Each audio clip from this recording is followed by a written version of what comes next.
I don't know how else to say that. All right, everybody. We're back again. It is Monday, February 5th, and it is the AllStar MMA live show. We are back. I'm back with returning guests. But before we get into talking about MMA and the UFC and all the good stuff that happened last weekend, make sure you guys go down into the descriptions and download the AllStar app. In the app, you guys can customize it to the sport that you prefer. Like if you prefer like MMA and soccer, you could customize it to where you only get MMA and soccer, and then you could also make picks on UFC fights. We're going to discuss UFC Vegas 85, which just happened a couple of days ago or yesterday.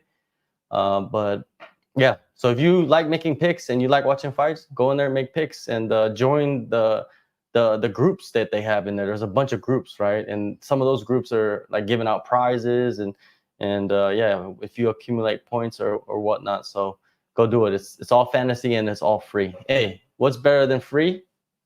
Free, right? So go get it. Anyways, UFC Vegas 85, right? So we're gonna talk about some of the things that happen. We're not gonna really go over like like the other shows are going over like every single fight and all that bullshit. I ain't going over that shit. That's just too long. We're gonna go over the main event, and we're not even gonna go over the result. We're gonna talk about two things that happened in the main event. The number one thing is the first round. Nasruddin Imavov goes in there. You know what I mean? He's always been dangerous. He's always been a good striker. And Roman Dolidze, man, got hit with like 100 strikes in that first round. He was rocked. I thought the fight was going to be finished. You know what I mean? Like it should have been. You think so? It should have been, right? But you know who was the ref, right? Yeah. Herb Dean. Herb Dean's the new, if he dies, he dies. That's the new, he's the new, if he dies, he dies, right? He gives everybody a lot of benefit of the doubt, I guess. Yeah, but then if he makes a mistake, the next fights, he stops him early, or it makes him like it's a trip, man. Like he used to be, well, he is still one of the best, but he used to be like the top, right? Like it's hard, because he's done so many. Bro, he's always working everywhere. Yeah, everywhere, all over the world. Yeah, all you see him. He's doing one. He's more famous than the fighters. Yeah. Oh yeah, for sure. Yeah, like I've seen him in other countries where people are like taking pictures with him. Yeah. Like he's legit like famous. There have been plenty of times where I'm like, who the fuck are those guys? Oh, Herb Dean. So in the first round, right, I was like, when I was watching the fight, I was like watching the fight, and after the first round, right, the dude just unloaded crazy like barrage on Roman, and Roman survived, right? A lot of people thought the fight should have been finished. Somebody here thinks that, but it wasn't finished. The end of the round came. Roman looked like he was messed up, like he was confused, right? I didn't even think he knew where he was. And the thing that I was thinking about in that fight was that Roman, was he fighting on autopilot? Like, was he just like on survival mode? Because if you notice in the round 2, 3, and 4, especially round 2 and 3, he would just clinch and just hold for a long. He was like I think that he was on autopilot. I think he was. That's crazy, right? Like how you're at the highest level. Both these guys are top 15 in the world, and one guy gets just cleaned in the first, and he's on autopilot for 2 rounds, and the other guy can't even finish him. But it makes me think of Chris Lieben. Do you remember Chris Lieben? Oh yeah, of course. Yeah, giant head. Dude would just like walk through punches, right? He just would not. It was so hard. Like guys just couldn't seem to finish him, right? He's just like walking forward and brawling. And then people would ask him, there was like an interview where someone asked him like, oh, how did you get through that? And he's like, dude, I don't remember that. That's scary, man. Like to be essentially like a zombie. A zombie. Yeah. Well, look at what happened to the zombie now, right? He's retired, but look at his last couple of fights. That stuff catches up to you. Like that fighting style, like the Roman doesn't fight like that. He just had to survive, right? Yeah. So he survived to the end of the fight. That's nuts, right? First round he gets cleaned, and he survives to the 5th round to the decision. Man, props to Roman for doing that, right? 100%. He's tough as hell. Imavov, he's skilled. You gotta understand how tired you get from trying to finish somebody that won't get finished. That is, or that is the most tiring thing too. Just beating up on the brick, like that's But like, Beating up on Beating a up brick. on a brick. yeah, Yeah, but the thing is, like, I guess damage doesn't get you tired, or does it? it does. It does, Because it's but mentally too. yeah, it- there's that drain of like, like ow. Yeah. But I think the thing is a lot of the time when you're getting damaged, you're also kind of maybe you're shelling up. You're not exerting as much. You're just right. So it's less on the gas tank, and I think it's more on the mental. Yep. Whereas when you're exerting yourself, it's like when you hit pads, right? Pads can be exhausting. Well, when you fight, when you spar, you're not only being offensive for the entire round, or not usually, Yeah, right? So yeah. then usually fighting is like less exhausting in a lot of ways than like hitting pads, And the pace is slower. and the pace is slower. Yeah, hitting pads is exhausting. Right? Yeah. It is exhausting. So you go 5-minute round, Yeah. like full strength, like Yeah. kicking and punching, especially kicking. It seems like kicking will get you gassed. Oh, unless you're super conditioned and Muay Thai guy, Still. it just Yeah, still. even then, you know. But even them, they're not even like kicking like MMA fighters kick. No. You know what I mean? It's a little different, right? Yeah. Like I mean, I don't know. It just seems like MMA fighters are putting more into their strikes Probably. than the Muay Thai fighters. You know what I mean? Muay Thai fighters, they'll like touch you, and then they'll go Blast. Yeah, blast. Yeah, some MMA fighters do that, but I think most of them are like they're trying to knock you out because the gloves are so small. It's like you touch them, it's over. I do think, with small gloves, it just feels like every shot counts. Every shot can just drop. Mhm. Yeah, one shot can end the fight with a cut. Yeah. Right? Yeah. At the wrong spot. Like, that's why I love elbows. Yeah, exactly. Like elbows should be legal anywhere, everywhere. Knees as well. So have you had that experience in a fight? Like, have you had the experience of like where you got caught, got hurt, and then you're like, man, I have to survive, but you don't remember? Like, I don't remember. I had 2 different Muay Thai fights where both opponents were significantly more experienced than I was. And after the first round, it was pretty obvious that I wasn't winning that.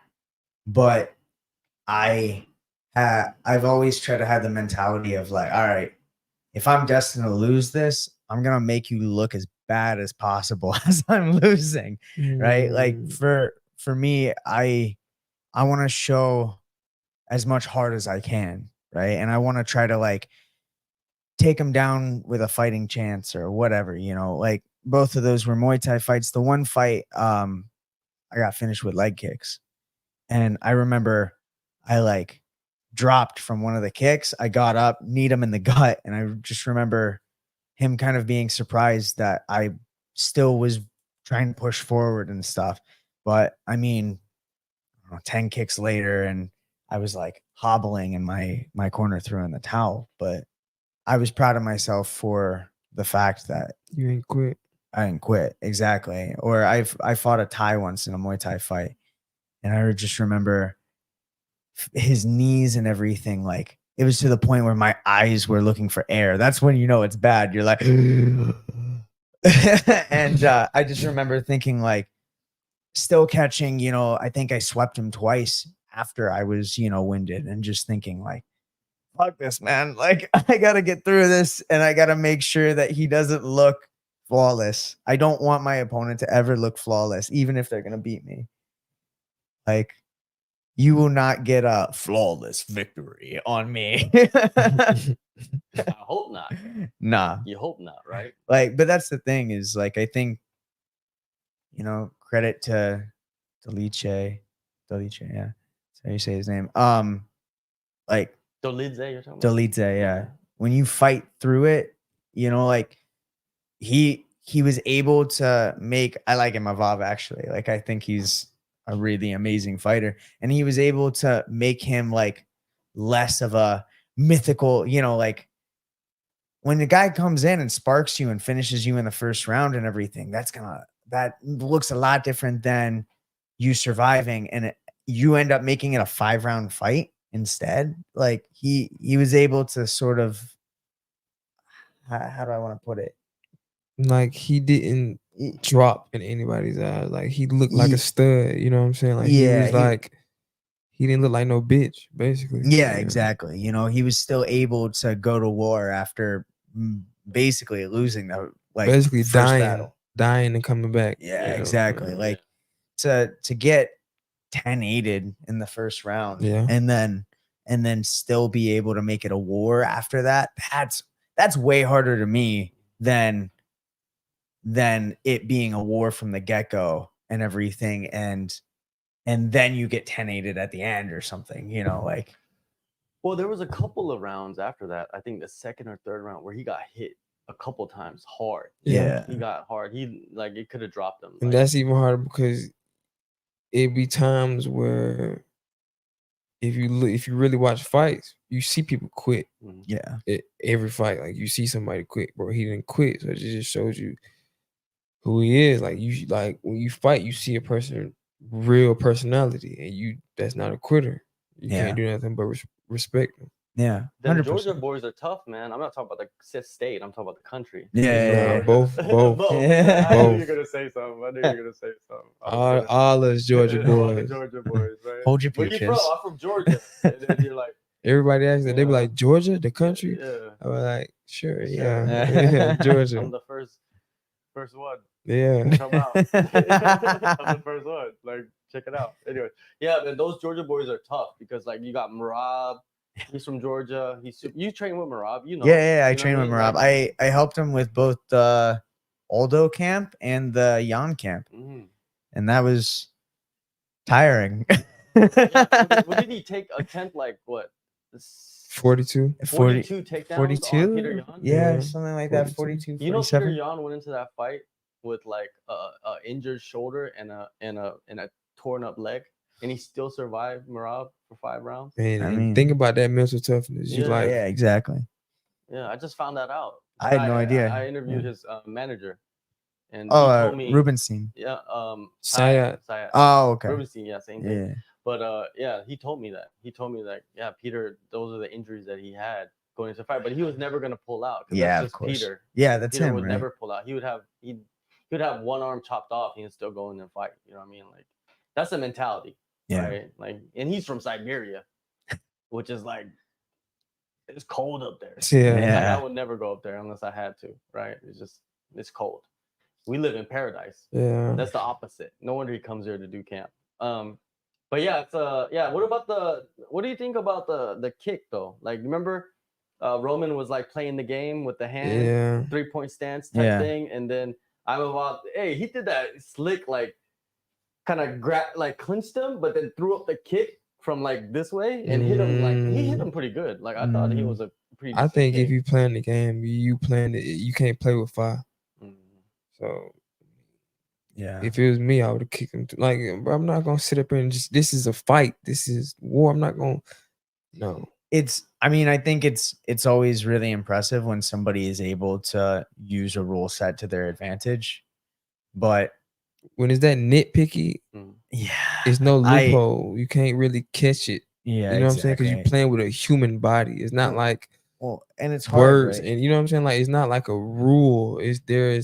If your hand is down, you can't get hit. If your hand is up, you can't get hit. But if you're doing this, and I think, But it's not even that. Like, they also, like, they'll be like, well, was it weighted? Was it weight bearing or not? And things like that. Like, I cornered Hyon when she kneed Mandy, right? And then it was like, well, was the knee weight bearing? Was it not? And all that stuff. And it's like, honestly, man, like, she was just sitting there, and I remember seeing it in the moment, and Hyon was kneeing the body, and she turned her head and she threw another knee, and it just happened to catch Mandy. And it's just sort of like, it's one of those really unfortunate situations where you got beat by a rule set in what was essentially an accidental strike to the head and it's like, it's up to the ref too. It is, and the refereeing and that incident was terrible. Yeah. But it's like, look, man, if I'm bent over And the only difference is whether or not I have my hand on the ground. Man, like that doesn't That makes sense. like Well, you should. from a fighter's perspective, right? Like, but from a referee's perspective, like you have to enforce the rules, you know. Yeah. So it's like it's hard to say, you know what I mean? Is he using his like personal viewpoint on the rule, or is he using, because it's like he hit him clean. Like it was like he hit him when he had his hand down. It's, without a doubt, if you watch the fight, right? But I thought, what I thought was gonna happen? I thought Roman was done. I thought, dude, he just took the beating of his life in the first round, and he just got kicked in the face with his head like pretty close to the mat, right? I was like, he's done. Like he could walk away from this no contest and that rematch. Yeah. He could have done that if he was thinking, right? But he's not. His brain is shooken up, right? Well, it's just like wasn't it John Jones and Anthony Smith? Exactly. Yeah. Anthony Smith should have took the DQ. He would have been the champ. Exactly, right? He would have won. He would have, but it's still like, but then he would have fought again and he would have been the champ and John Jones would have been the challenger. Like, yeah. But you don't think about those things, I don't think, when you're in the cage. Not on the fly. No. I mean, coach has to tell you something. But they're like, that's why they say, coach, don't talk. Don't talk to the fighter. Yeah, that's the reason. That was the whole Aljo thing, though, right? Yeah. I mean, that's the reason why Aljo originally got the belt, right? Now, I do think he did a good job, sort of proving that he deserved that belt. Those were close fights, but yeah, I mean, he got it originally from a knee to the head when he was down. They definitely need to change the rules. I just think that you should be able to not soccer kick, but I feel like you should be able to kick somebody or knee somebody with their hand down, 3-point stance. Look at one. It's not. You never see any issues with that in one because there is none. The biggest issue with it in one is people are so used to the UFC that every time it happens in one, the announcers go, in one championship, knees to the head on a downed opponent are illegal. And it's like they reiterate. They remind people because somebody will be online like, oh my god, they let people like there's no rules. Like, come on. Okay. But anyways, like that they definitely need to change that. Some reason like I don't they understand. are. They said that they are, but it's like, what are they gonna really do? You know what I mean? Like, are they really gonna change it? And it's gonna change across like all the commissions, or is it just gonna be Vegas, or like, because like certain states when you go fight, there are different rules. There's different rules. Yeah, it's weird.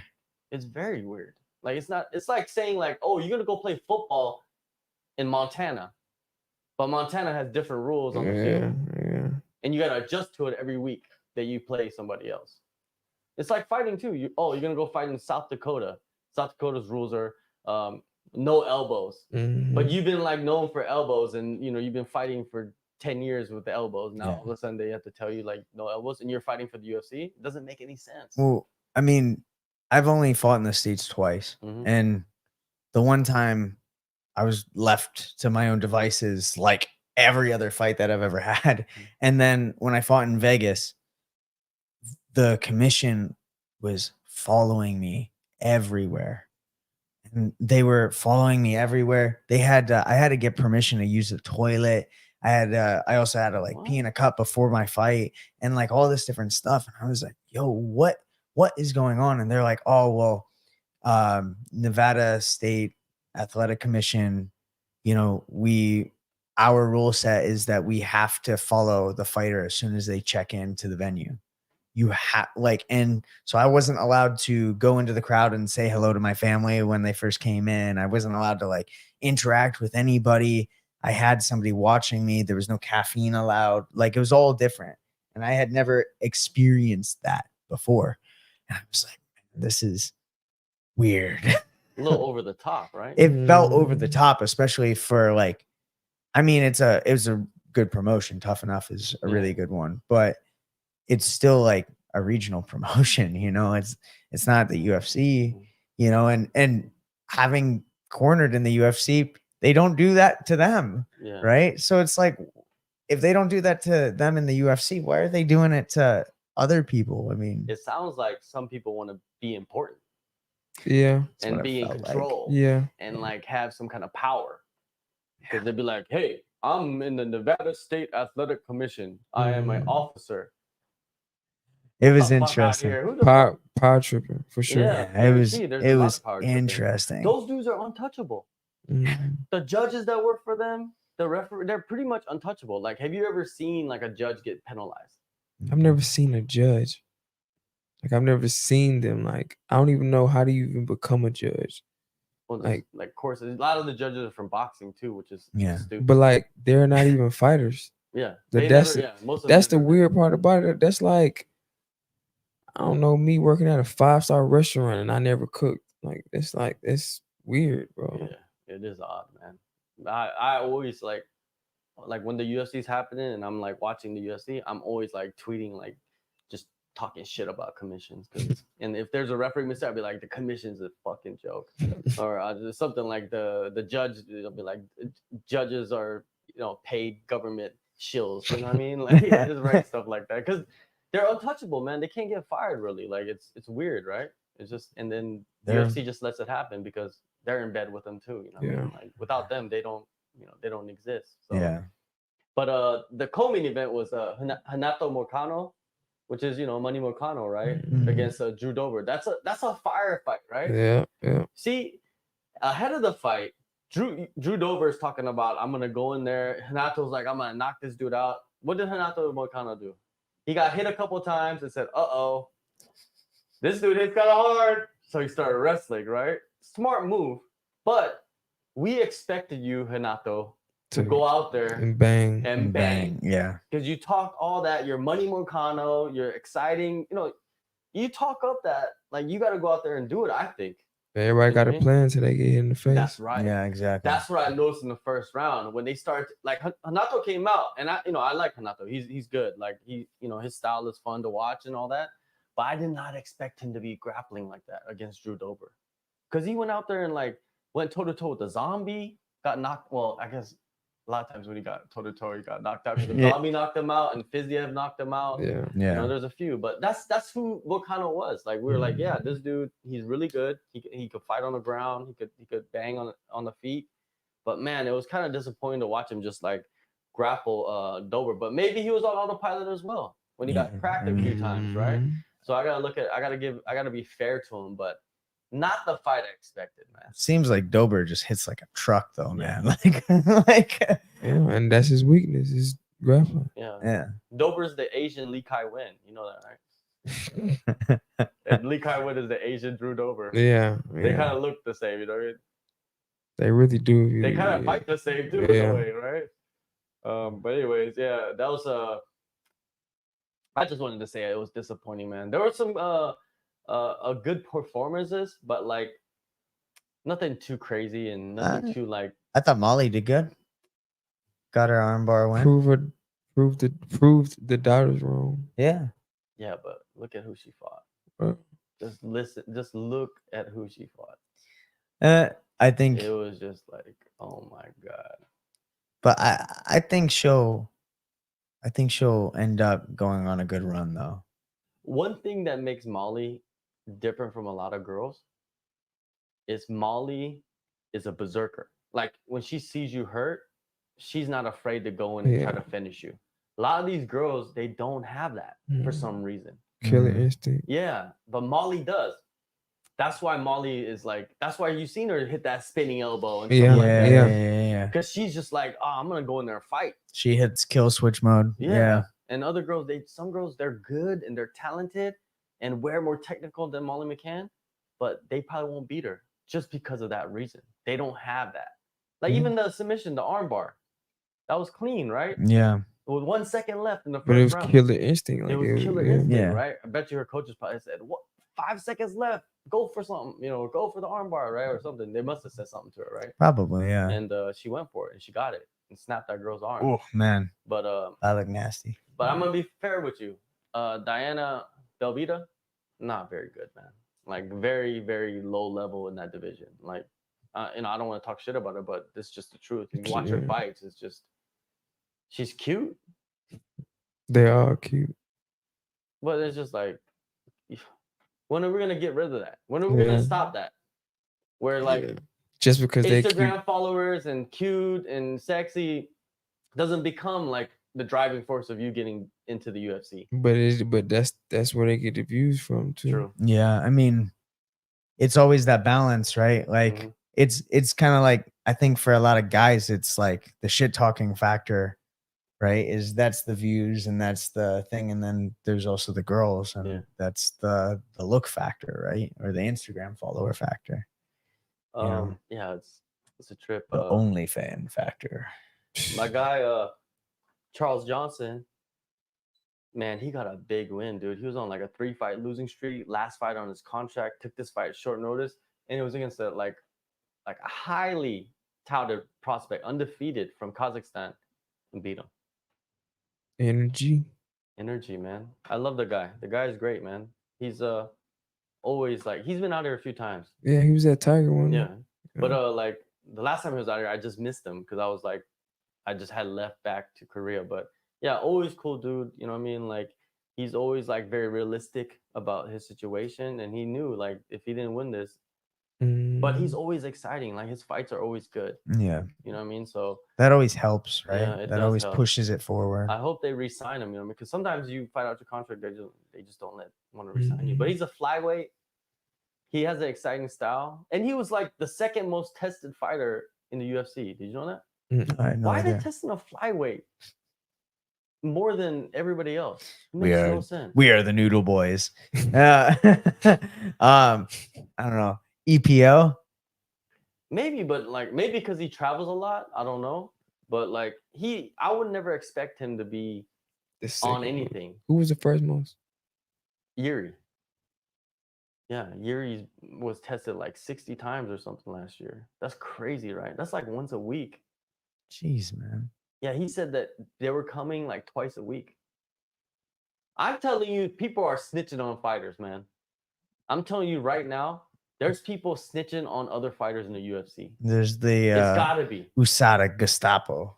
No, USADA's gone. Oh well, they got a new one. Yeah, it's the same thing. But I'm just saying, like, I'm guaranteeing you, like, and also when the new drug testing came in, the Drug-Free Sports International, which controls like the NFL and all that. And if you read like the stuff that they're implementing, you're like, man, there's a lot of leeway. Yeah, it's kind of interesting. Like, it's almost like McGregor's coming back. Oh, definitely, definitely coming back. But there's a lot of interesting like picogram levels. Yeah, it's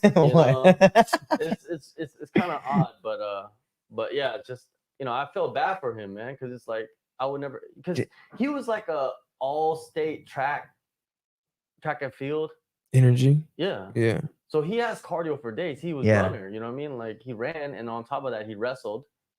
Like, that's like a crazy combination right there. But again, I think that's the thing, is like when someone has unbelievable cardio or something, now people go, after Dillashaw, people go, maybe he's on EPO. Whereas like, I think the bigger guys, it's more like, oh, is he on steroids? Like there's always like, I think smaller divisions. Oh, so you're saying that there's different, like, I bet PEDs for different. I bet you it's different stigmas for each. It's different stigma for what the PED might be, because as a smaller guy and everything, guys are fast, and when I'm out of shape, they feel faster. Like, I'm like, shit, this guy's like hitting me with the fucking Bruce Lee, like, and I'm like, I get stun gunned.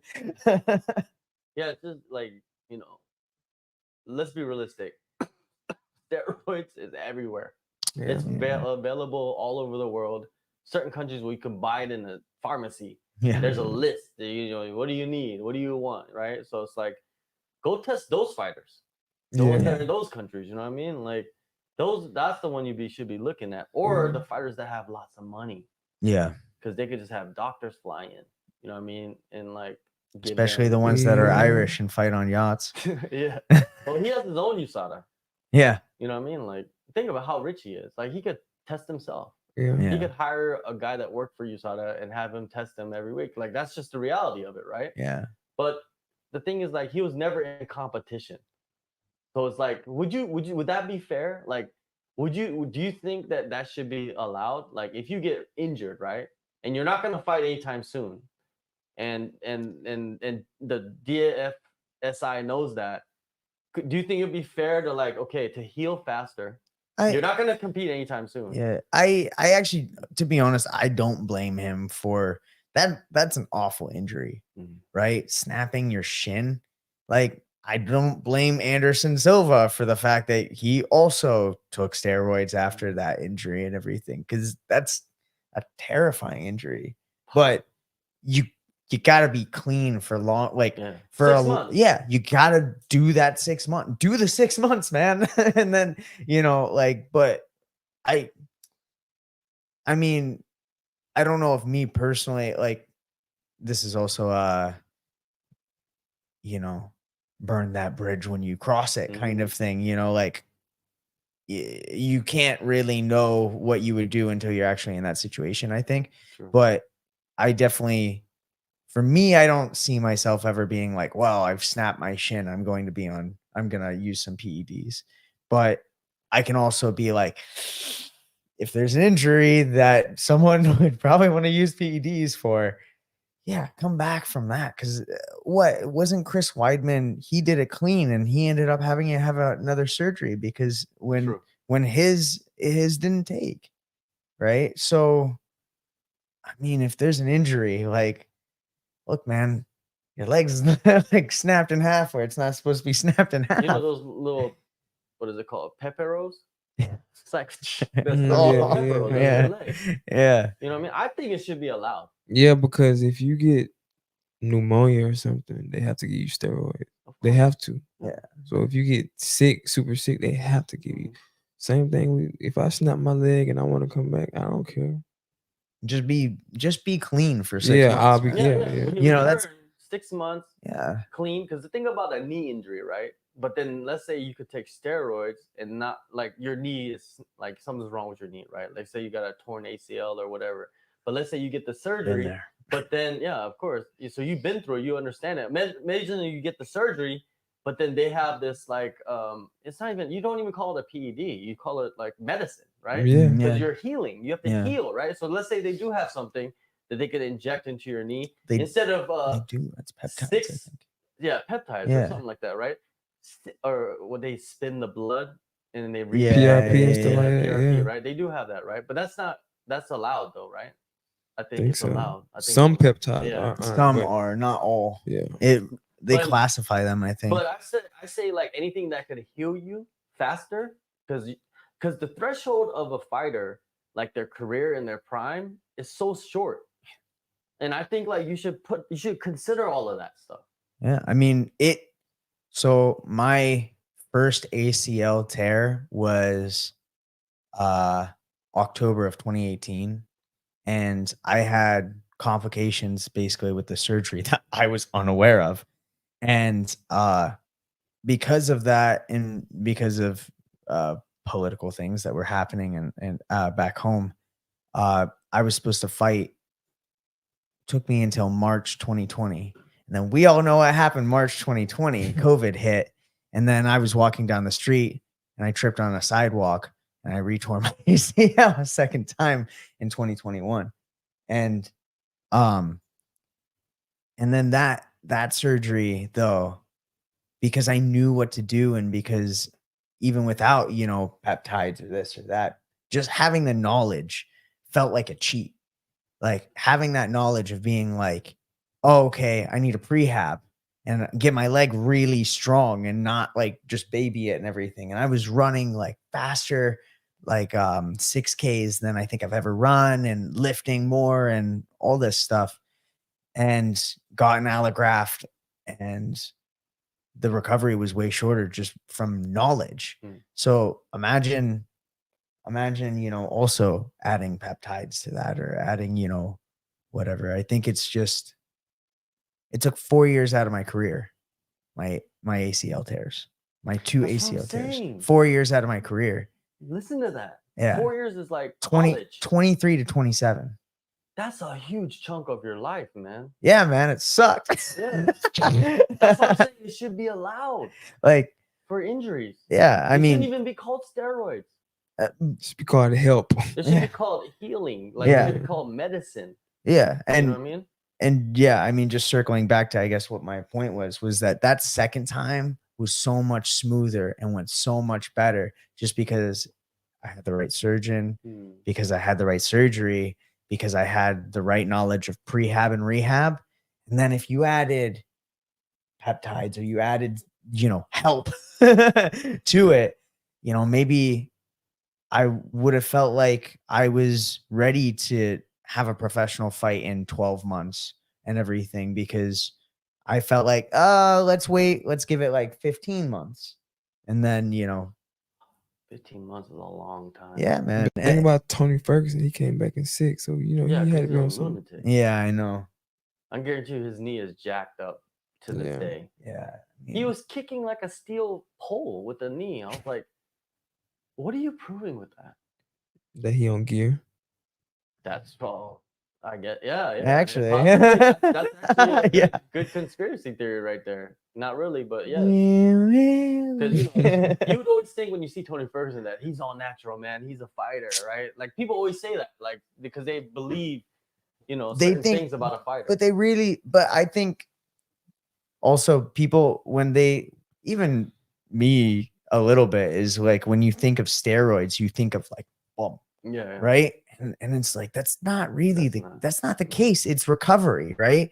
If I'm on steroids and it just means I can train like 3 times a day and feel like I'm like but that's 15. not healing though. You know what I mean? Like I understand, if that should be illegal. Like if it's helping you during training camp, well, exactly. But that's what I'm saying is but what I mean is, like the steroids and everything, like those guys are that big because they train really hard, to be fair to them. They train super hard and they have the steroids give them, it heals them so that they can go again. It gives you the superpower of like being able to be like, I train 6 hours a day nonstop and I'm fine. And it's and you're like, yo, that's not normal. Let me check your ass cheeks. No homo. Pull them pants down. Pull them pants You got down. little red spots? What's going on? Like, you got some back knee? Yeah. Man, it's crazy. It's crazy. But I'm, just to reiterate, like I don't support the use of steroids, but if let's say they had an injury list like other sports, and you can go on the injury list, but you got to prove that you are actually injured. You got to have doctor's notes, and you have to give them everything that says what you're taking. That's actually a super interesting concept. They need to have but they do though, because when Khabib's cousin, the one that's the Bellator,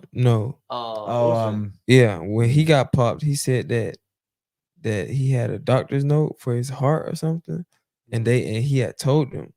So I think it is a certain list that you can get on. Well, there's an exemption. Yeah. Oh yeah. Exemption, but that's for like medical condition, right? And it's not like something that you can cure. Yeah, I think he means like an automatic list of you being like, hey, look, my knee's fucked up, and then they probably pull you out of the automatically pull you out.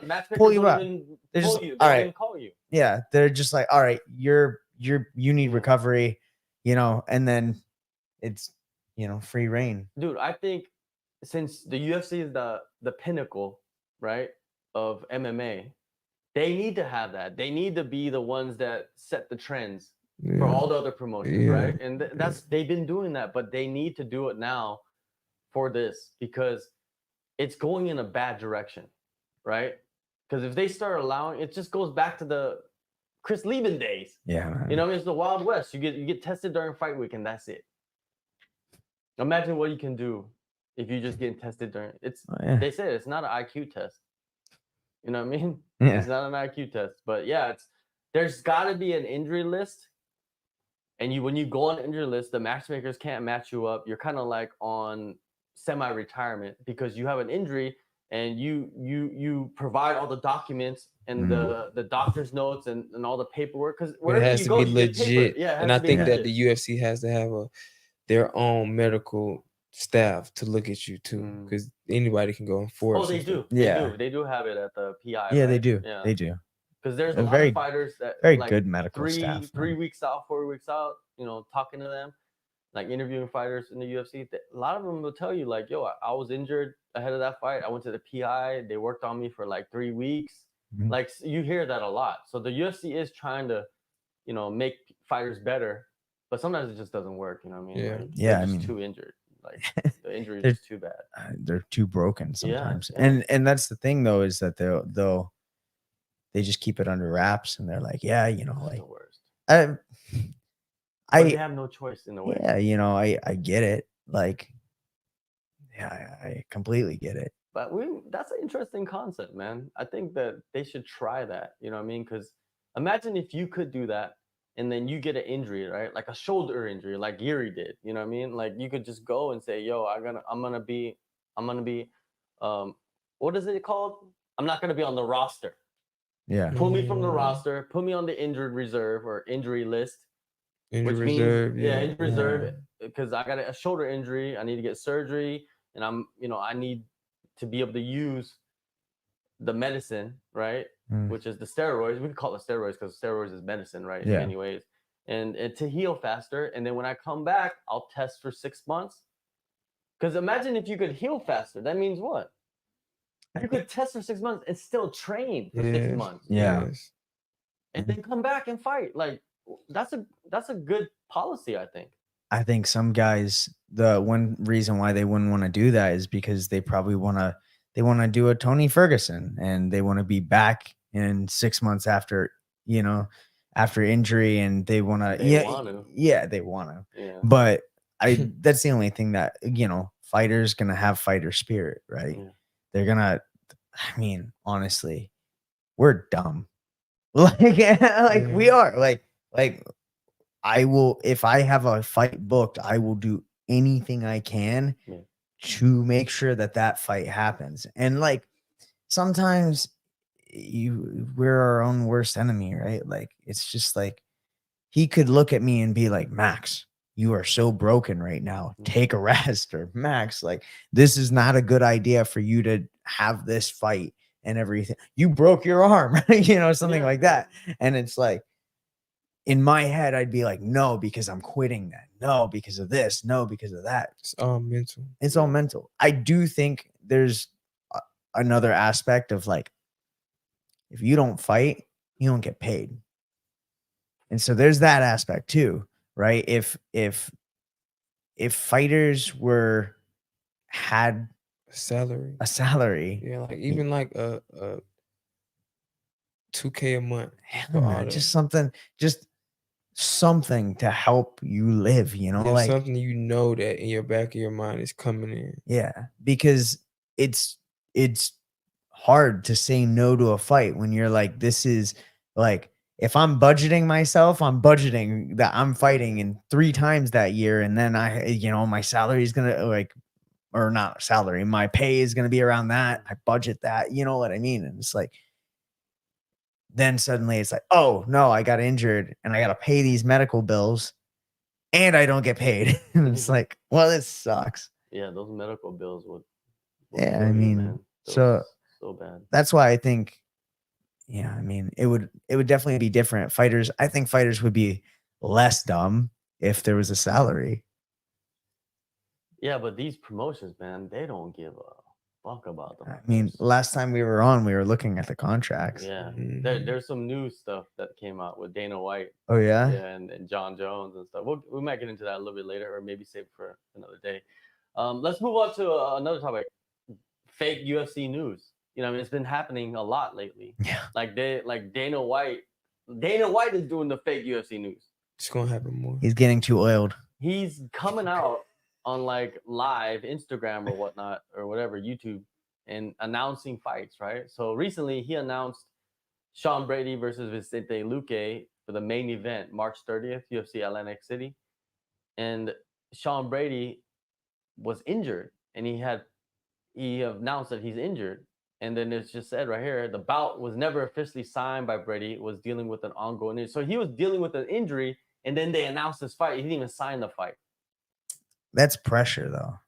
That's what I'm saying. And you know what the Dustin Poirier situation too. Did you see that? Yeah. With the yeah. Dustin Poirier Same situation, I mean that I think that was, I mean, I know nothing was signed, but I think that was in a way smart, just because they weren't able to find like a common ground, and so he was like, guys, sorry, fight's off, and then suddenly everything worked, and Yeah. so it does. It's like it's nice to see that like Dustin was, especially pushing when the back. money white. yeah, he was able to play the game Yeah. and get what he wanted. He got the fight and everything like that. That would be a cool fight to see. Yeah, it was a trip because like Saint Denis, right? He's fighting Saint Denis, and Saint Yeah. Denis had like text messages back and forth with Dana White, and He it posted and, them? Yeah, somebody posted them. I remember somebody posted them, and yeah, stupid. Like, why would you do that? But somebody posted them. I think Saint Denis can't posted them, and it said like Dana White and Saint Denis talking about the Poirier fight, and he's like, it's a done deal, blah blah. So he's like, oh, it's a done deal. It's like, how do you know? Dustin Poirier is not telling you it's a done deal. They tell you, yeah, you're gonna believe them, Yeah. but it's like, it's weird. This like It's the telephone game. sport is so weird It's in too that open. Like it's like Yeah. it's like wide open. There's no like structure almost. It feels like the Wild West. 'cause when you compare it to other sports, right? Yeah. You gotta think about it. When you compare it to other sports, you don't see other sports like people just coming out in other sports and just blatantly lying about shit. Yeah. And then they print it all in the news, and then people discuss it and get mad or they like it, and then it moves on to the next thing. Yeah. Like you don't see that happening There's in other sports. repercussions. Yeah, there's There's way more, repercussions. You yeah. can't like reveal things and lie about stuff, and people will come back and be like, "Yo, Could you imagine like an international rugby game and they're like like Fiji is like the match with South Africa is not happening or something, and Yeah. in order to make it happen, like how ridiculous is that? Like yeah, that's what I'm saying. It's like it's very odd, right?" it's just not structured well, and I think it all is, It looked kind of bad too. It does, but it's on greed, man. but how greedy can you be? You're the number one in the That's world. what I'm saying. If you now that you say that, if I'm, let's hypothetically say, the richest person in the whole world, I'm gonna do everything that I can around for all the people that I can, because I know I'm the richest person. So with the UFC being number one, I don't see why they act like they're number one. I don't see why they don't take that as pressure to keep being number one. Like they're like getting cocky. I don't know, man. I think in a lot of ways they were able to build up to being $1 billion company because of the ways that they mistreated the fighters, and I think they're stuck in that mindset. It's like having billions of dollars but still eating from 7-Eleven. Yeah, yeah. I mean, oh man, there's nothing better than Cha Chan Tang food. I'm eating from that greasy spoon. 15 baht rice is not Oh bad. man, It's a pretty good deal. Yeah, right. It's a pretty good deal. I But don't know. But yeah, like with like with the UFC, like it's the pinnacle of the sport, right? So it's just like there's no denying that, right? But then there's a lot of holes to it. You know what I mean? There's a lot of things that you could nitpick of like their strategy and the type of stuff that they're doing. But the thing is like they're allowing them to do it, so they're just continuing to do it. and then everybody else does it because they set the standard. There is no fighters like a union. That's the thing. There's no union, and it, I don't think there ever will be, unless they pass laws. That's the only thing they can do. The other thing is, and there's too many fighters that are willing to actually like take a pay cut to be in the UFC. That's the worst, dude. Like and I understand them though, because the pay is so low. Yeah. The pay is so low that you get paid low at the highest level. That's just the sad situation, right? Yeah. And people talk about, men and women are equal in MMA. There's a reason why it's equal. Because everybody's getting shitted on together. Yeah. As a group. Yeah. You know what I mean? It's not like there's an NBA and a WNBA, right? It's not like that. No. Everybody's in the same promotion, getting paid the same amount. We're all in the same toilet. Exactly. And there's an equality to that. Yeah. Right? So you could spin it if you really wanted to. Yeah. Like, yeah. And a lot of people, they believe that. Yeah. Yeah. And it's like, okay, let's say if you enter the UFC and your regular pay would be like 25 and 25, and the women would get 25. Yeah, then it's like, okay, that's equality. Yeah. That's fair. Because you could fight once or maybe even twice a year, and you could still live. Bro, okay. that's a doctor. A doctor makes $100,000 a year. Yeah. Like, Yeah. that's course. fine. Like, But also even just the very concept that showing up you make money and then you only make another half if you win is just basically a concept to not pay somebody yeah. their full worth. You know what I mean? Hey man, I'll like, I don't think they do that in freaking American football. No. Where they're You're like, getting paid hey man, regardless. if you yeah, no, exactly. But that's what I'm saying. Well, Like that's how what makes fighting different, though. yeah, of course. But how ridiculous would it be if you were a fucking baseball player and they're like, hey, you get paid like $6 million, but you only get paid, you know, 3 if you lose the game, you know, and Yeah. it's like, Or like don't this. get a hit or something. yeah, like that. yeah, It's exactly. like this. Like, let's say you go through like camp, mini camp, spring training camp, and then you go through the preseason, and then the season comes, right? And that's when you get paid. Every game you play, you get paid. But through that whole process, you didn't get nothing. That's what MMA fighters are going through right Yeah, now. that's The whole process of just like preparing for everything and improving yourself, you don't get no compensation for that unless you actually step inside. And if the NFL did that, dude, people would be going crazy. Yeah, but I think because people don't like, I don't want to say they turn a blind eye, but because they don't equate it to being the same, right? And I think also because obviously in other sports they play a lot more, but they play a lot more because we're getting punched in the face with small gloves. Yeah. We can't fight every week, and the guys that do, they're fucked, Yeah, you know. true. And so it's one of those things where it's such a hard sport that, you know, like 3 fights a year is a lot. Think about that. 3 fights a year is a lot. And then if you're in the UFC and you're cutting weight like that, like I cut 10 to 12 kilo every time I fight. I don't want to cut 10 to 12 kilo more than 3 times in a year. Yeah. It's not good for my body. Right. So I just think like, obviously, I think people will go and they go, oh, well, it's not the same because fighters don't fight as much as like a baseball player plays and stuff like that. But man, the amount of damage that we take, what we put our bodies through and everything. Dude, the reason why I say football is because it's the closest sport, I think, to fighting. Yeah, to fighting, and football players should be getting paid more than they do now. Yeah. That's an argument for a long They get paid time. a lot though, yeah. They don't get paid They that get- much. they I don't get- know it. They so, get paid enough for them to live comfortably. Be rich, Yeah. But you know, the minimum pay I think for NFL is like, what is it, like 200,000, 150,000 or something? That's if you're on a practice. If Yeah, you're on that's a what I'm saying. practice squad, like Yeah. not on TV, you getting 150,000. Yeah, just to practice. Yeah. Just to be the B team. Yeah. You're 150,000. You don't even have to play. Yeah. You're just there like during the week. Yeah. Why'd I pick this sport, man? You've been a running back. Yeah, man. What was that white boy from West San Walker, Francisco? San Francisco. Yeah, White boy. the running back. Oh, Christian McCaffrey. Yeah, Christian Metcalf. Man, that dude is a beast. But anyways, that's the reason why I mentioned NFL, because I think NFL, like they're kind of going through similar things, even though they have a union. It's like, oh, you don't play as many games, right?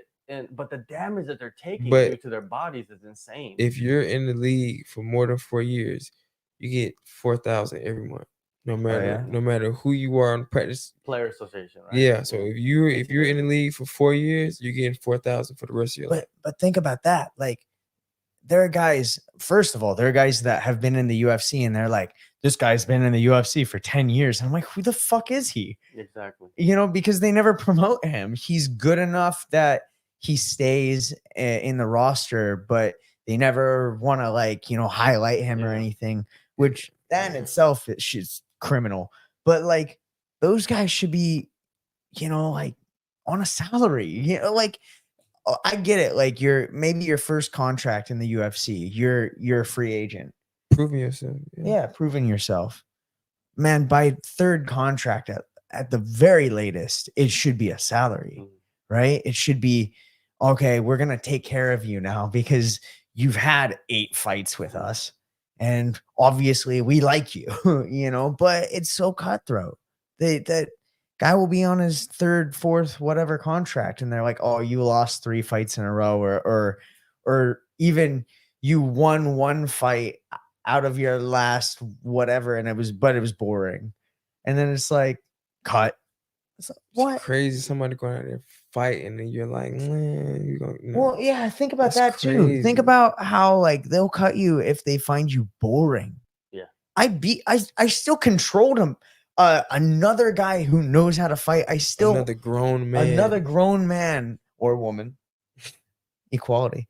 But I still controlled that person, right? Yeah. And I get it. Lay and pray is not like interesting, right? But you still were able to physically dominate another human being in a locked cage that knows how to fight for 15 minutes, right? But you're gonna cut me because my style isn't appeasing to everybody. Like, fuck, man, like that sucks.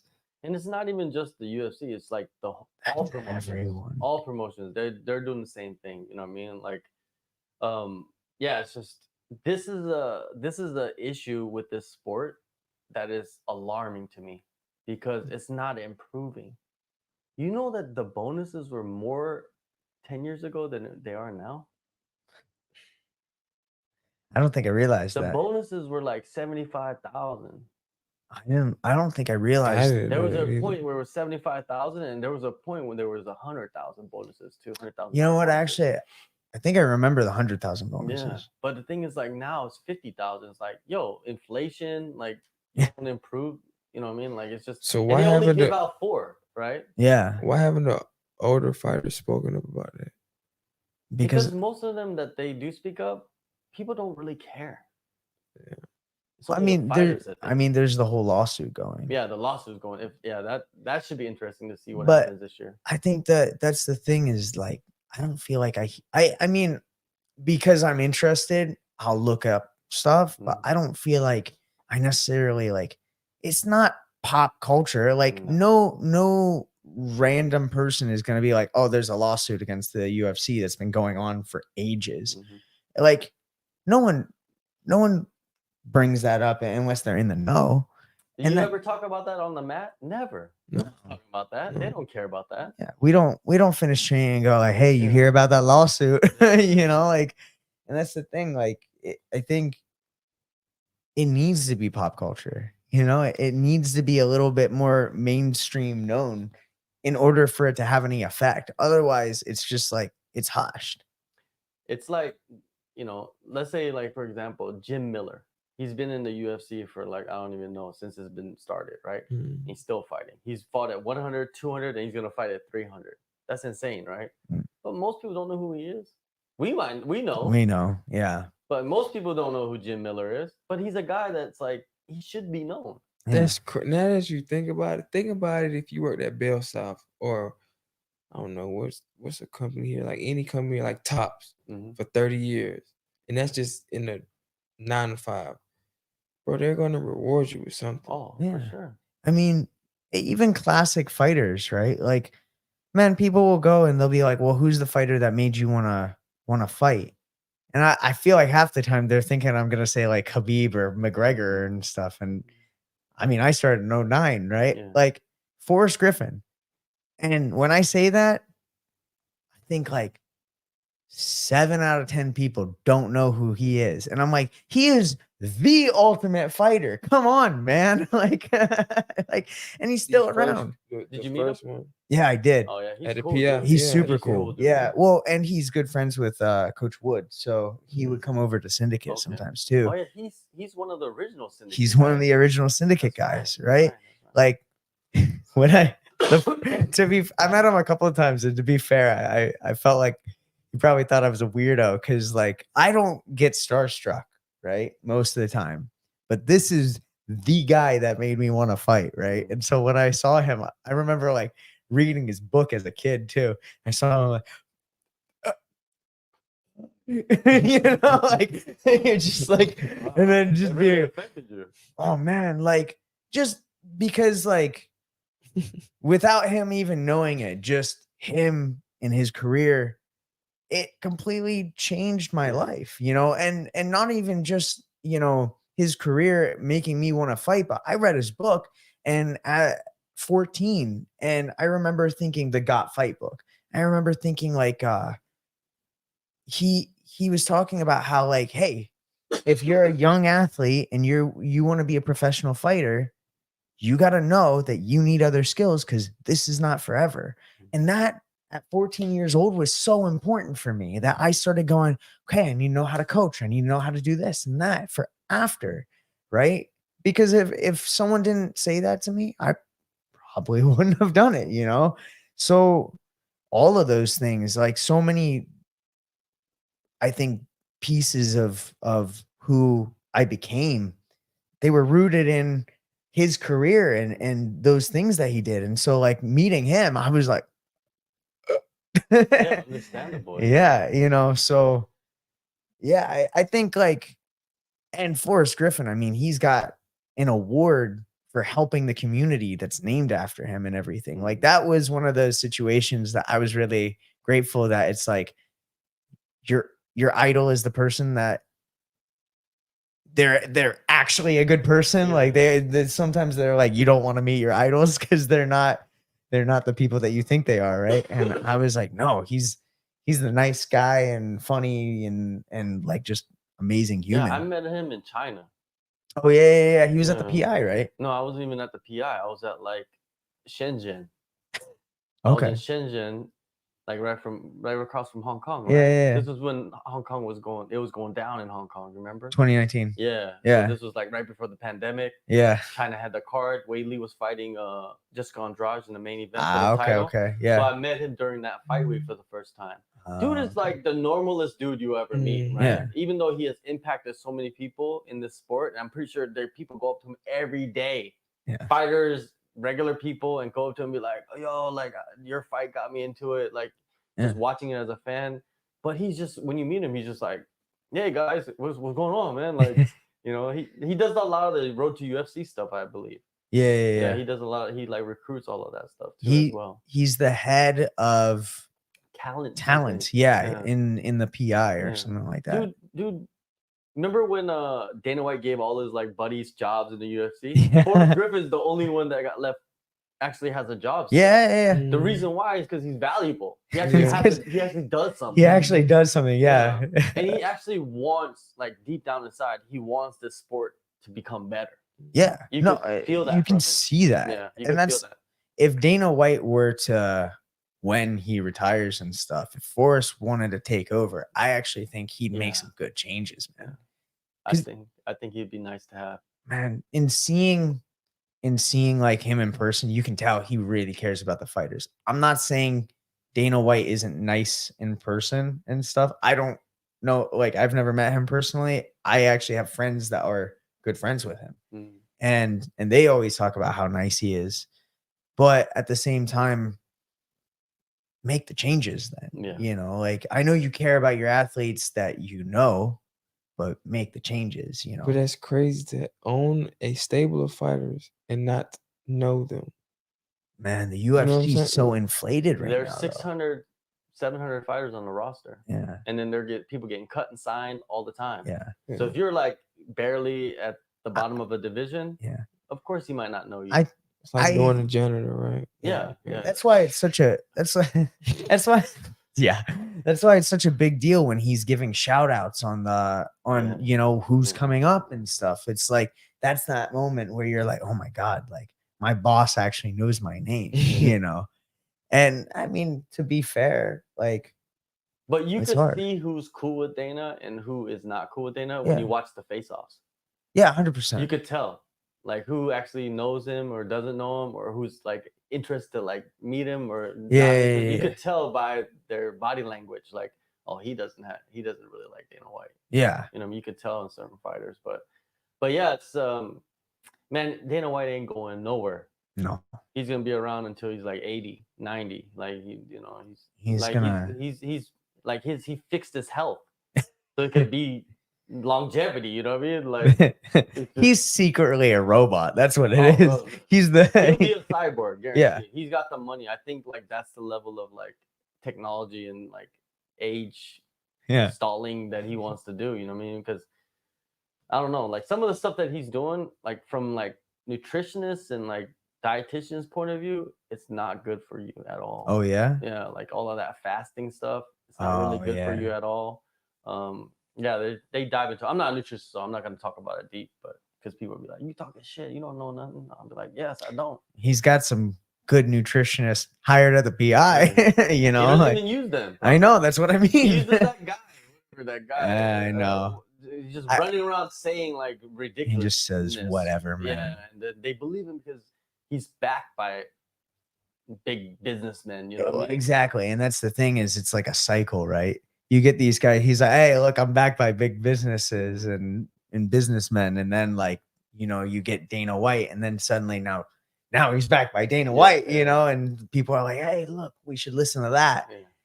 And then you get all these actual nutritionists who are like, please don't listen to that. It's like drinking Prime to rehydrate. Oh man. Like, come on. I'm guaranteed some fighters do that too. They're just like, oh, this stuff tastes great. Man. I heard that drink is like toxic. There's also, I mean, because we would train in the PI, right? And they hand them out for free to fighters and stuff. I've never drank it. I never. There's some fighters, especially when it was difficult to get, they would take it home and then they would sell it on eBay and stuff. Oh, because it's difficult to get. It was at one point when the UFC had done the deal, but it wasn't really mass produced, especially in like Europe. Yeah. I heard in Europe. Yeah, they'd make some money, man. Stuff, like illegal, like Prime drinks. Hey, you want to get some Prime? You got a six pack? I need that red. I got that Prime. Yeah. It's crazy like how the UFC has changed. You know what I mean? We never saw this before. Like this fake news, fake fight announcements. One side signs, the other side doesn't. They announce the fight. You know what I mean? Like it's just weird to me. Like stop doing that. We don't need that. We don't need your fight announcements are great and all, but you could just announce it on social media and we'd be just as excited if you did it. You don't have to be talking on live. You know what I mean? Just do your thing. All right, let's move on to the next one. Now, Kayla Harrison signs with the UFC. What their plan, a lot of people think what their plan is that they're going to make her into the Ronda Rousey 2.0. Basically, Ronda Rousey, but a better version of her, right? And we talked a little bit about this before, about how Kayla is not that old right now. She could go on a run. Chael Sonnen is saying like, yo, it's not the same story. Like Ronda Rousey was, the first one, and she was the champion in Strikeforce, and she's the one who said we're gonna make women into UFC. Like Kayla Harrison has none of that stuff. Yeah. Like what can she do? She's not even cute. Okay, she's not even cute, right? Like, there's like a combination. You know what I mean? Yeah. I think Rousey had that. She had the pioneer story. Yeah. And so you're never gonna have another Ronda Rousey because she already did it. She was the women's pioneer. Yeah. And just because there are parallels doesn't mean that's gonna be the same. Right? Yeah, she's gonna be a Kayla Harrison. Yeah, be a dominant fighter. That's what I think. Yeah, I mean, just because she does judo, you're not gonna. You know what I'm saying? Like, yeah. I think her fighting style is different as well. It's better. It is. Yeah. She's more violent. Like Ronda Rousey was doing the arm bars and all that, but she was doing that off her back a lot of times. Ronda couldn't fight. No. At all. She could arm bar. Remember when she knocked those girls out? It was like when she knocked those girls out, it just showed you the level of the other girls. Yeah. When Ronda Rousey was the striker, like look at her hit the mitts. Remember she was doing all that. She did funny shit. Like she threw and her arm like went all the way around. And when she was shadow boxing, like punching like this. Yeah. That was wild times, man. But hey, and that was the face of the women's. Yeah. It worked though. Yeah. Like she went out and I think a lot of the times the girls were beat before they even went out there. Yeah. Because it was just the moment, dude. Stardom. Like you're launched into like, oh, you're fighting Ronda Rousey, who's like a fighting X-Men. You're fighting that a point. mythical creature. Exactly. Yeah. You're fighting an X-Men that's gonna armbar you. Yeah. And then you're worried about like clinching, and the next you know she's punching people in the face, and just man, it's just. But what trips me out the most is not even that. What trips me out the most is the downfall. How like it just became just. It was like she's climbing Mount Everest, and all of a sudden it just went. Wasn't was she at one inevitable, point though. saying that she was gonna box Mayweather? Yes. Did you know that? Yeah, I heard about that. Yeah. I think Kelly Harrison's gonna do great. I think she's gonna do phenomenal in the UFC. Just because her style, I think it could beat a lot of the girls. You know what I mean? Just take them down and beat like who's good at ground and pound that's a woman? Maybe Name one. Whaley. Maybe, right? But Yeah, you never see her Whaley. really doing ground and pound. But she probably is able to, yeah. But besides that, there's not many girls out there that's doing ground and pound, right? I guess I think about the crucifix, right? Didn't she? Yeah. But yeah, I don't know why they keep pushing this like narrative, but they're gonna keep pushing it. Like when she starts fighting, they're gonna keep pushing it. And why do you think they put her against Holly Holm in the first fight? Yeah, right. Actually, that's good. But that's an older like. But it doesn't matter though for them. Yeah. Holly Holm is sitting on an 8-fight contract with the UFC right now. Is she? Holly Holm is like 40-something years old, and she has an 8-fight contract. How many with more UFC. fights is on that contract? Probably like 6. She just signed it not too long ago. Yeah. Oh man. She's finishing her career with the UFC. The UFC loves her for some reason. She's the preacher's daughter, I guess. She was a pioneer too. She's a pioneer too. You know? She's probably had one of the greatest moments in UFC Yeah, I history, mean, right? The head kick knockdown. Yeah, I was gonna say, like, you know, you have the woman who dethroned, you know, your pioneer and everything, and they're gonna changed the play sport. that up. I think that's what they're gonna do. They're gonna play it up. They're gonna be like, yeah, she's the one who dethroned Ronda Rousey, but she's the new version. Yeah. She's the next generation, right? She's gonna be the one to come in and clean everything out. And Holly Holm has to prove herself in this. Dude, Holly Holm, I don't think it's a very good stylistic matchup for Holly Holm at all. No. Especially if Holly Holm likes to clinch against the cage. You can't do that to her. No. She's gonna toss you Us out the there. cage. Yeah. Be like, oh, I won already. Ring out. It's like, oh, I won. Imagine if someone won like that, though. Imagine if the UFC added that rule. Like, if you throw them out, like you win. Bro. It's like Royal Rumble. In Royal Rumble, yeah. You gotta go to the top rope, right? It's yeah. I still remember some of that. It's Tekken. It's like ding, ring out. Yeah, that's a trip, man. That's a trip. But yeah, like there's gonna be so much pressure on Kayla Harrison too, though. At the same time. I think she gonna take it. She's used to it though. Yeah. Yeah, You know? I think she'll do well. I don't think that people should trip out and continue talking about Ronda Rousey. So that doesn't make sense. It man. doesn't. It doesn't. Kayla Harrison. But is just a her different breed. name, Yes, and how big she is, even with her going to wrestling and stuff, it's gonna make it even bigger. It's just gonna bring more views too, because it's bringing views from WWE. They're like Ronda Rousey. Oh, Kayla Harrison, she's the new Ronda Rousey. Like people that don't even know about UFC. Yeah, isn't Ronda Rousey in the WWE now Yeah. too? So yeah, I mean, like that adds to it. Yeah. It's I'll be watching, man. When Kayla Harrison when she debuts in the UFC, I'll be watching. I think she's gonna be able to do great things. I don't know if she's gonna be able to do like Amanda Nunes level because it's just the competition level.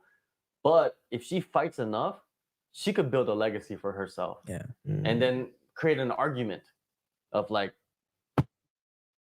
I'm one of the best ever. Maybe I am the best ever. Yeah. I mean, she's definitely gonna be able to say, like, look, like I was like Cyborg. I was a world champ in multiple organizations as well.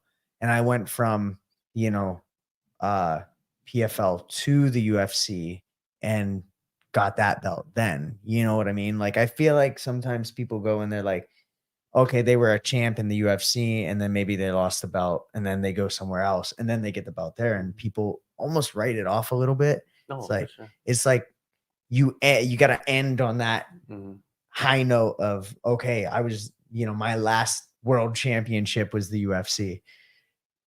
As if there's anything less for like it's weird, man. It's weird, like the arguments people create for, you know, certain topics, but Man, a world champ's a world the champ. world champ's a world champ, man. Like that Bellator title is good too, Yeah. especially if you're getting paid just as much Yeah.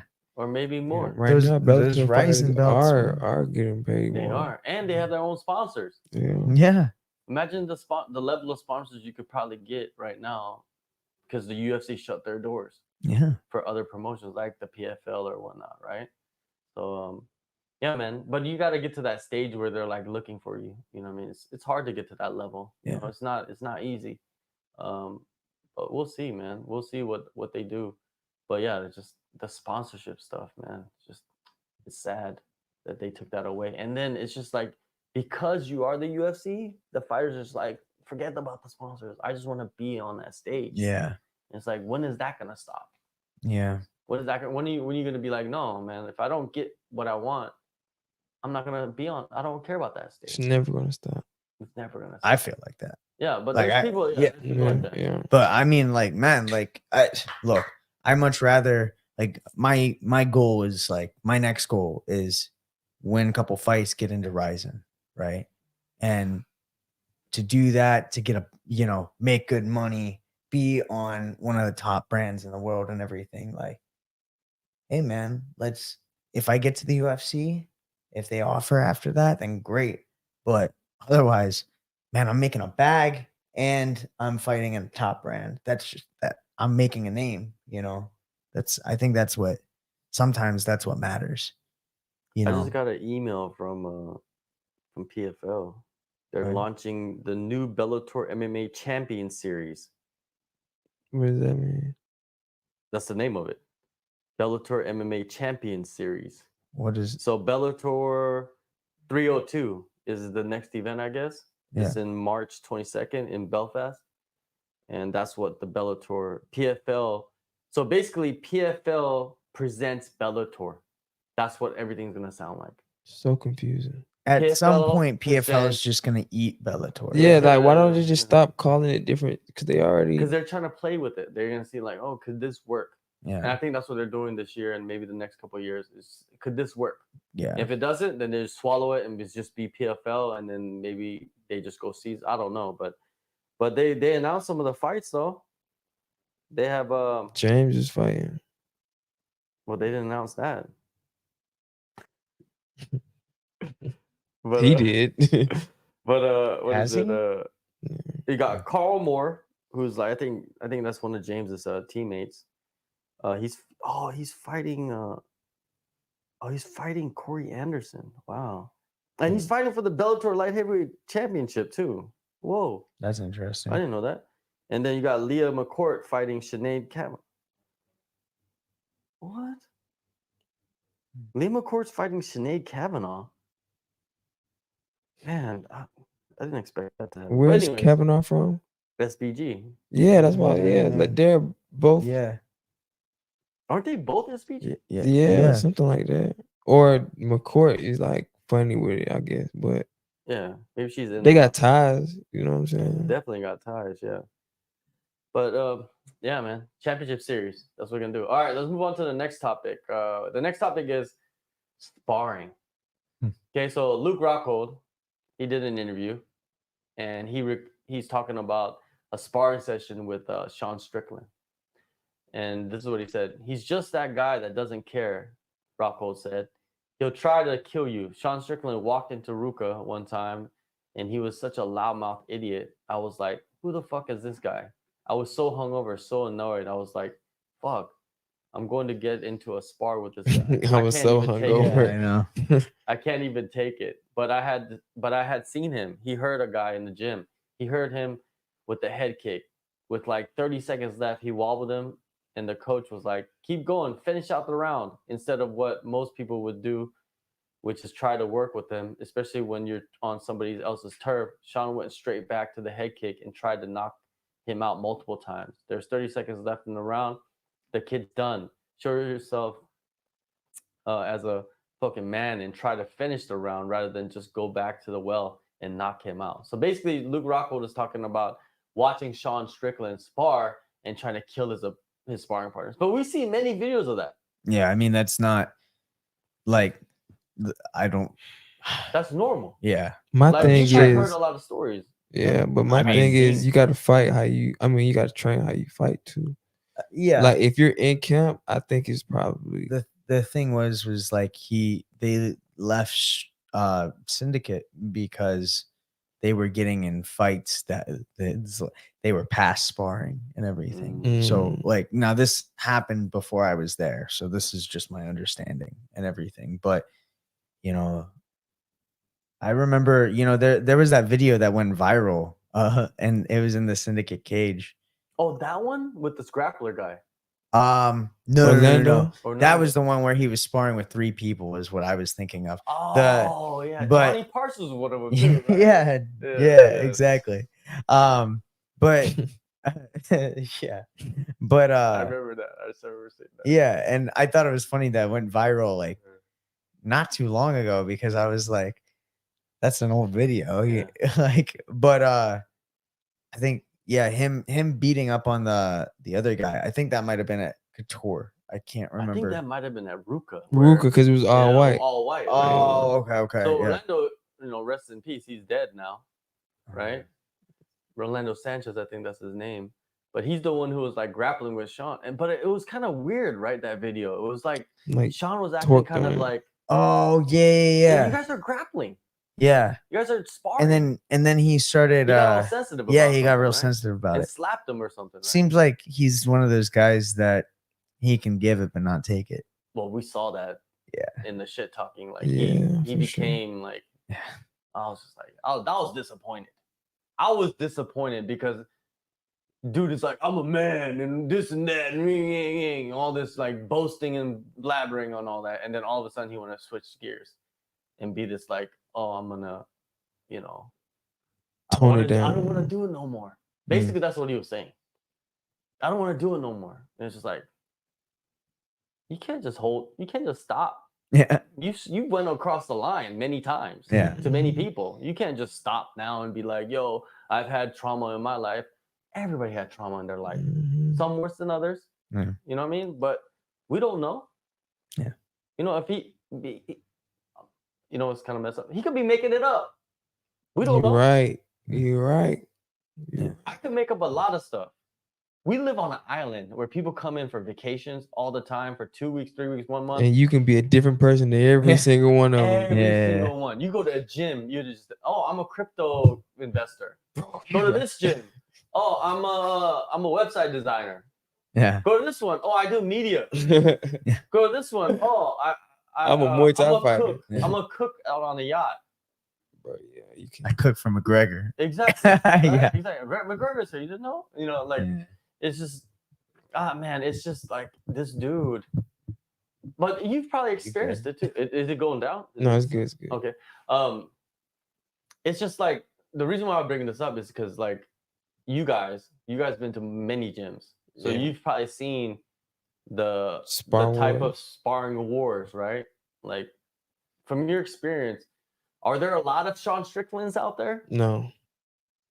But the ones that are, you can pretty much tell before the sparring even begins. Yeah. It's always, they have a certain dirty look about them. Like it's hard to explain, but they like, they talk a lot, and when they start sparring, you kind of hear it. Like it's just a bunch of clap, clap, clap, but it's unnecessary. It's not like boom. It's like okay, then another boom. It's like clap, clap, clap, clap. Come on. Yes, like, oh yeah, because he's talking shit. Yeah. Right. Did you see that? Like with I your never. own eyes? No, I didn't see it with my own eyes. Like, because anytime he was in the PI,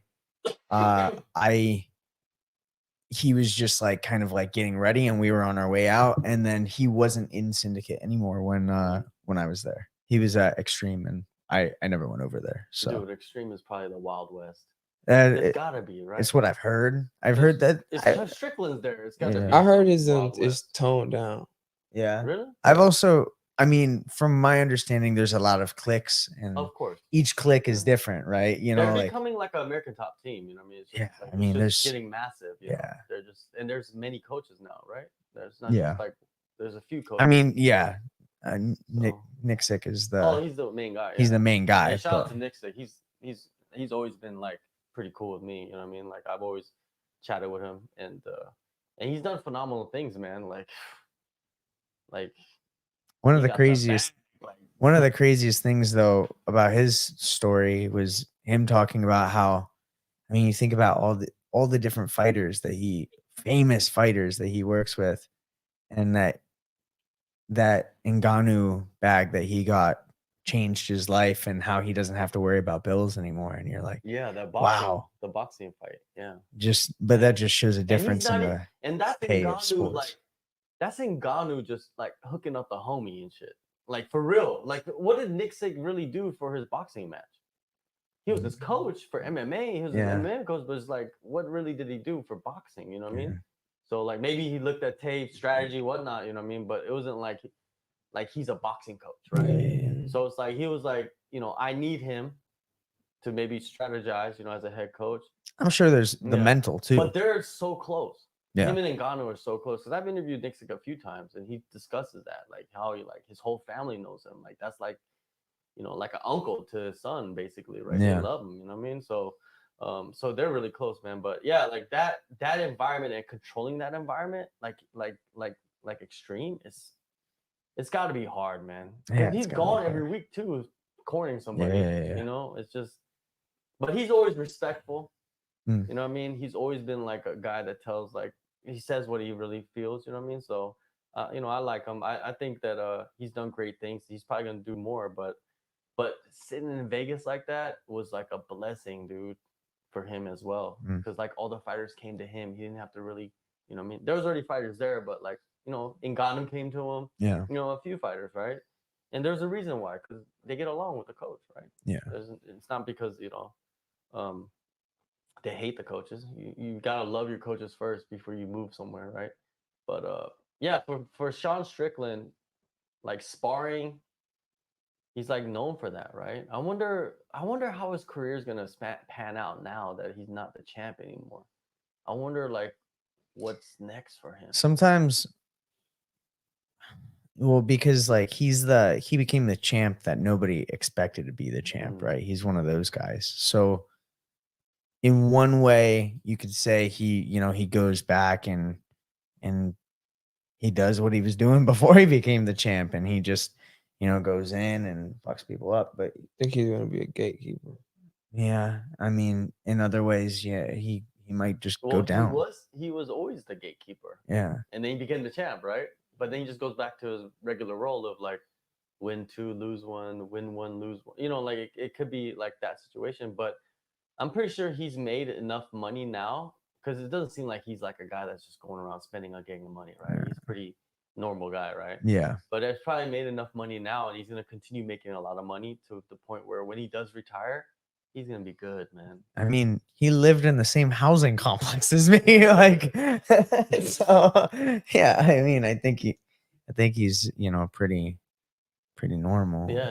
Like, He's got it seems like he's got a girl that takes care of him and stuff like that. I think that's important. You gotta have a girl that take care of you. You know what I mean? Especially I think especially as a fighter, it's like you expend so much energy and you do so much to your body. The best memory I've ever had of my like of just like coming home and like having like trained, sparred. This is in Hong Kong, and I'm like tired as after teaching for like 2 classes, and I'm like walking up the mountain, walk up my flat, and like I can smell the cooking, and I open the door, and it's like, hey babe, I made you dinner, and you're just like, yes, thank you. Hey, ain't nothing like a woman like that, man. Dude, my wife, I've been married for like 15 years, or we've been together for like 15 years or whatnot. But when I first met her, she used to feed me, like legit with the spoon, like feed me my food. Does she do the airplane? No. Of course, I would love that. No, but she would legit, like, she would feed me. Like, we would go to dinner, we'd be sitting face to face, and then we'd be eating our meals or whatnot, and then she would just be cutting it for me, and then like she just feed me and shit. Like, I think I also think that's Asian culture though. Sometimes I don't know, man. Sometimes once like she started doing that, I was like, oh, gotta keep this one around a little bit. I don't know. Maybe not all and everything, but like definitely, I know some, depending on how they're raised too, Yeah. right? But it's like really like, no, I'll serve for you, and you're like, I mean, I can serve my food, and it's like, no, I do it. Latinos too. There's a that's one of the main reasons I think a lot of guys that come to Asia end up marrying Asian women is because of that thing, because they take care of the man. A lot of them. I'm not saying all of them, but a lot of them. That's kind of like how they were raised. Like that's what they saw their mother do. Yeah. You know what I mean? And they could be independent at the same time. No, and that's the thing. It's like, right? like they'll be like the strongest independent fucking woman, and then but they still feel like they got to take care of you, and you're like, thank you. Because you always need someone to take care of you, man. Like it doesn't matter how like I'm independent and I'm like I got steel skin and all that. Come on, you do need somebody, right? You're not going to be the same every single day. Someone's gonna be there to kind of like talk you up a little bit, you know what I mean? And they're gonna and your girl's gonna see you at your most vulnerable moments. Yeah, especially in this sport. Yeah. So it's just it's important, man. I don't know about women that they need guys. I don't know. I don't think guys would be. Do guys support the women? Oh, it does. It does sometimes do that. Like we've seen that. Like we've seen guy fighters, but the woman fighter does better in their career, and then almost like the guy fighter shuts their career off to help them. They almost become, or they kind of semi-retire so that they can end up coaching up the woman, which kind of like destroys their career. Yeah, I mean, I guess I think most likely what happens behind closed doors is they're going, hey, look, like you can make more money and go a lot further than me, and that's an investment, you know. That is an investment. Pat Barry and Rose. Pat Rose, Misha Tate and Brian Caraway. Yeah.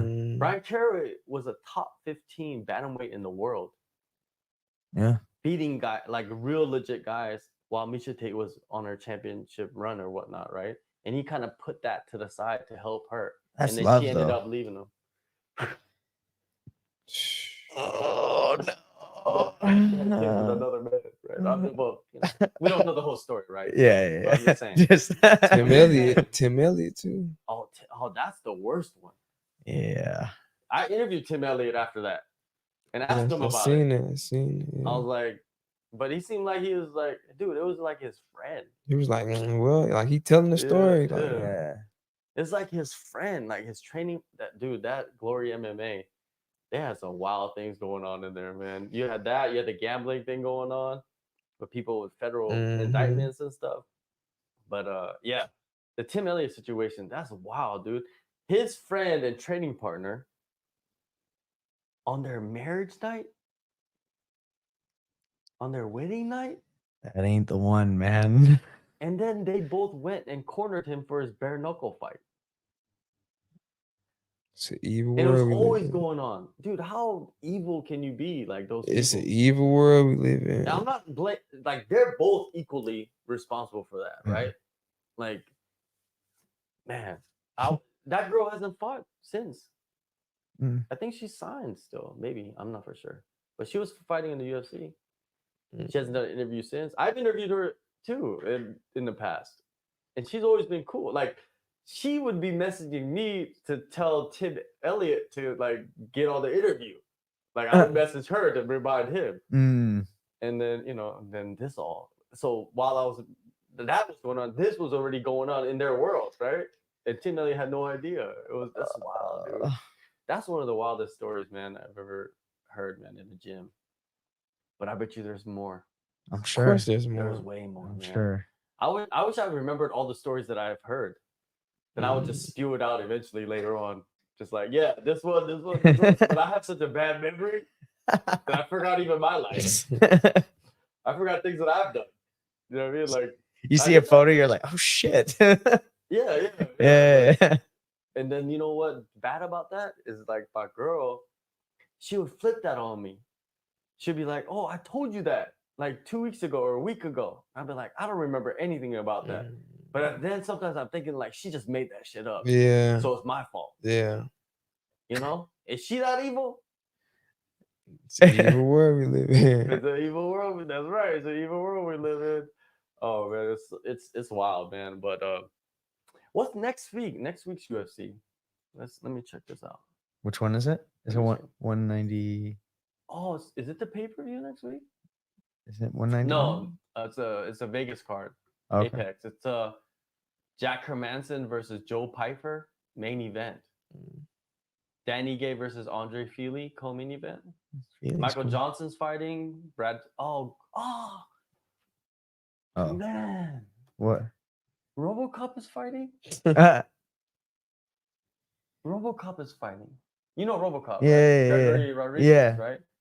Man, I didn't even see. Man, I gotta keep track of it a little bit better. It's just like I didn't even see that. Damn. Man, and Fernie Garcia's fighting too. There's some good matchups next week. Loma's fighting next week too. Oh, cool. That's cool. Yeah. But yeah, that's after that. Then we have UFC 298 Volk versus Topuria. Yeah, that one in 2 weeks. We'll be watching that together probably. Yeah. Somewhere, you know what I mean? That's gonna be at the gym. Everyone's gonna be there. Yeah, it's like, of course. Anytime Volk fights, the gym's packed. It is nice. We're gonna shut it down. We covered all the topics. I think we had some good discussions. Thank you for joining us, and we'll be back on Thursday with some female guests because we got to balance it out. Like MMA is very equal opportunity. Maybe I'll transition to the other side for one event. I don't know. I'm just saying. We're in the right country for that. You guys, make sure you guys hit that subscribe and the like and all that stuff, and then download the AllStar app if you have not. And we'll be back. Peace out.